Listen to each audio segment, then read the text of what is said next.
This is the trail that New Zealander Edmund, Hillary and Nepali Tenzing Norgay first blazed to conquer Everest, the world's highest mountain above sea level. It was May 29, 1953. Nowadays, hundreds make it to the top every year, more or less following the same trail, but doing it first was a real feat. It took decades and caused many casualties. In this video, I'll tell you the story of the mission. Why was getting to the top of Everest such a complex endeavor, and why is reaching the summit still so difficult today? Ciao ragazzi, this video was written and filmed in Italian by our team of scientists, storytellers and video makers, manually translated into English but dubbed with artificial intelligence. Long live culture, and let's go back to the video.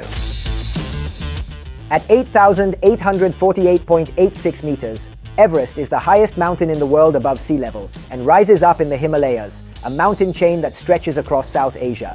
Simplifying things a little, Everest is basically shaped like a pyramid with a triangular base.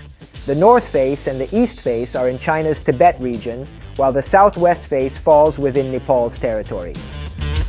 Now, as I was saying before, quite obviously climbing Everest, scaling a mountain that high, is an extremely complicated endeavor, and unfortunately, over time, it's led to many deaths. Over 300 victims. Here are the top 3 reasons. 29% of the deaths were due to avalanches, 23% were the result of climbers falling off cliffs or into crevasses, and 20% were due to exposure or sickness brought on by the high altitude. In particular, above 7,500 to 8,000 meters, there's what people literally call the death zone. The air pressure and density are so low compared to what the body is used to or can ever get used to that your lungs don't get enough oxygen, and as a result, the cells start to die. It's the reason why most climbers have to resort to oxygen tanks and artificial respirators. Now, besides the significant environmental and technical issues involved, the area also went through a major political change during the period of time spanning from before the Second World War started until after it ended. In fact, Everest expeditions began taking place in 1921 from the northeast of Tibet, and permits were only issued to the British government. In 1949, though, things took a whole new turn. Tibet, in fact, closed its borders because of the Chinese Communist Revolution, and this made climbers attempt the southeast ascent, in other words, from Nepal. The government of Nepal, for that matter, started giving climbing permits not just to British expeditions, but also to ones from other countries. And it was by taking advantage of this opportunity that in May 1952, the Swiss climber Raymond Lambert and the Nepalese Sherpa Tenzing Norgay reached an altitude of about 8,600 meters, just 250 meters shy of the summit. Needless to say, the Brits began to worry about someone accomplishing the feat before them, right under their noses. Besides the Swiss, in fact, other teams had booked their spots for the following years. In 1953, the UK had the exclusive and chose to give it their all in that year. Here's the lowdown on what happened. October 1952, the United Kingdom. Colonel John Hunt is summoned by the British Joint Himalayan Committee. What they want is very clear, that he lead an expedition to conquer the summit of Mount Everest for the first time in history, preempting the success of all others. The colonel, a straight-up military man who works for NATO, doesn't mess around. He organizes an expedition sparing no expense, first selecting and recruiting a number of British climbers and 2 New Zealanders, including Edmund Hillary.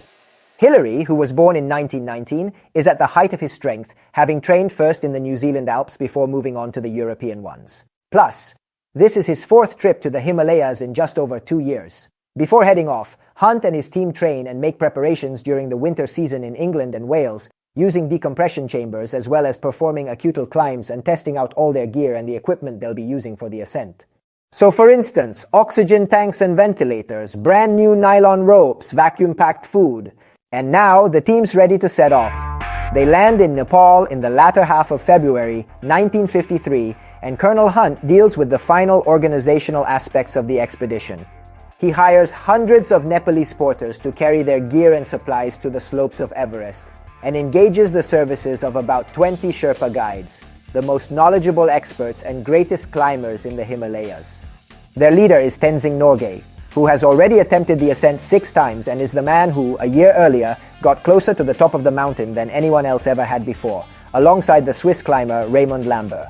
At the end of March, the entire group moves to a location nearly 4,000 meters above sea level in Nepal's northeast, where they remain until mid-April to acclimatize and prepare themselves physically and mentally for the real climb. Besides the huge challenges presented by the climb itself, there's another hurdle: the weather. The ascent must be completed by the end of May. After that, the Himalayas periodically experience winds of up to 100 kilometers per hour and heavy snowfalls due to the monsoons, which means there's no time to waste. So the expedition sets off and step by step, overcoming various difficulties, manages to make its way up the slopes of Everest, setting up several base camps along the way but taking longer than expected. The camp for the final push is established at an altitude of well over 7,000 meters. It's the end of May, and the time has come to attempt an assault on the summit at all costs. On May 26th, the first attempt to reach the summit gets underway.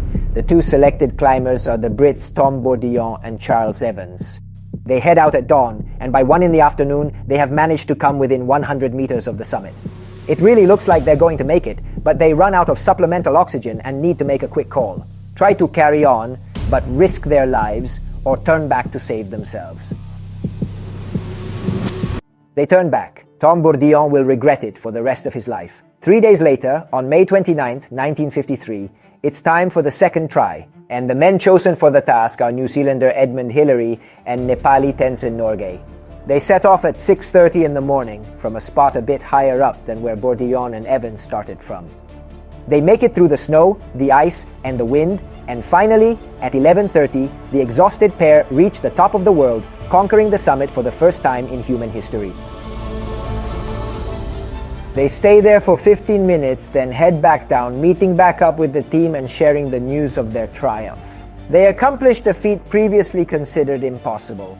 When asked how he had felt once he had reached the top and how he had managed to do it, the New Zealander gave an unequivocal answer. It's not the mountains we conquer, but ourselves.